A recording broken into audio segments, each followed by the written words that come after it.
అందరికీ హాయ్ అండి. రీసెంట్గా జరిగిన ఏపీపీఎస్సీ గ్రూప్ 2పై ఒక వీడియో చేద్దాం అనుకొని చేస్తున్నాను. నేను 2009 నుంచి ఈ కాంపిటీషన్ ఫీల్డ్లో ఉన్నా. 2012లోనే కానిస్టేబుల్లో సెలెక్ట్ అయ్యాను. ప్రస్తుతం జాబ్ చేస్తున్నాను. అలా 2016 నుంచి గ్రూప్ 2 కూడా రాస్తున్నా. 19లో రాశాను, రాలేదు. అయితే 2024లో ప్రిలిమ్స్ రాశాను. ఈ వీడియో చేద్దాం అనుకున్నప్పుడు అసలు ఫస్ట్ ప్రిలిమ్స్ పేపర్ నుంచి స్టార్ట్ చేద్దామని తీసా. ఇది ఏం చెప్పాలంటే, ఈ మన పాత బుక్స్ అన్నీ ఎతుకుతూ ఉంటే దొరికింది. దీన్ని పట్టుకోగానే కరెంట్ షాక్ తగిలినట్టు ఒళ్ళు జలదరిచ్చింది. అర్థమైంది ఇది ప్రిలిమ్స్ పేపర్ నా షాక్కి. ఇది అంటే అంత ఇంపాక్ట్ చూపించింది అనమాట. ఏపీపీఎస్సీ చరిత్రలోనే నాకు తెలిసి అత్యంత టఫ్ పేపర్. ఆ తర్వాత గ్రూప్ 1 ప్రిలిమ్స్ కూడా అలాగే వచ్చింది. అంటే ఒక సంవత్సరం పాటు సీరియస్గా చదివిన వారికి కూడా ఈ పేపర్ అనేది కొంచెం షాక్ అనమాట. అంటే బ్రెయిన్ని ఏఐతో లింక్ చేసి సిలబస్ అంతా స్టోర్ చేసినా కూడా ఎగ్జామ్ హాల్లో ఈ పేపర్లో ఇచ్చిన ప్రశ్నలకి వాళ్ళు ఇచ్చిన సమయానికి అసలు ఆ బ్రెయిన్ ప్రాసెస్ చేయడానికి కూడా టైం సరిపోని పేపర్. ఇది నా ఫీలింగ్ అనమాట. సరే, నాకైతే 41 వచ్చినాయి. అయితే స్కోర్కి కొద్దిగా బాధ అనిపించింది. మనం ఇంకా ఎందుకురా బాబు, చాలా ఏదో ఒకటి చేసుకుంటున్నాము, ఇంక మనం లాగలేములే అనిపించింది.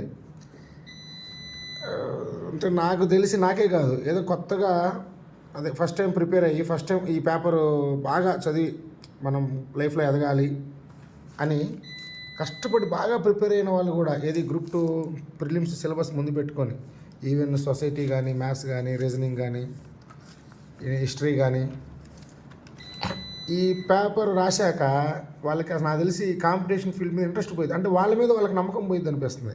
అలా ఇచ్చారు ఈ తెలుగు ట్రాన్స్లేషన్తో సహా. సరే, ఆ తర్వాత రిజల్ట్స్ వచ్చాక చూసుకుంటే 20కి కూడా రావడంతో ఓకే, ఇది మనలో టాలెంట్ తక్కువేం కాదు, పేపర్ యొక్క స్టాండర్డ్ మరీ హై లెవెల్లో ఇచ్చారు. చాలా అంటే ఎక్కువ ఎక్స్పెక్ట్ చేసి ఇచ్చినట్టు అనిపించింది. ఓకే, అయిపోయింది ప్రిలిమ్స్. ఇంకా రిజల్ట్ వచ్చాయి, రాద్దాం అనుకున్నాము. జూలైలో అన్నారు ఎగ్జాము. నేను కూడా ఈ ఎలక్షన్ అడవుల్లో చదవలేదు అసలు మెయిన్స్కి. అసలు అనుకోలేదు అవుతామని 40 మార్కులకి. అంటే అప్పటికి అంతకుముందు 70లు 80లు ఉండడం, 40 మార్కులకే క్వాలిఫై అవుతామనేది అస్సలు ఊహించలే. ఇంక 20కి అయిన వాళ్ళు కూడా ఉన్నారు. ఓకే, అది పేపర్ టఫ్, మనం ఏమి చదవకపోవడం వల్ల కాదు, ప్రిపేర్ అవ్వకపోవడం వల్ల కాదు, దాని గురించి బాధపడాల్సిన పని లేదు. సరే, అయిపోయింది. ఇంక ఈ ఎలక్షన్ హడావుడి. వాస్తవం నేను సరిగ్గా చదవలేదు, వాయిదాలు అడిగారు. నేను అడగకపోయినా పడితే బాగుండి అనిపించింది. సరే, ఆగస్టు, సెప్టెంబర్, అక్టోబర్లో ఉంటుంది అనుకున్నాం, ఏమీ లేరు.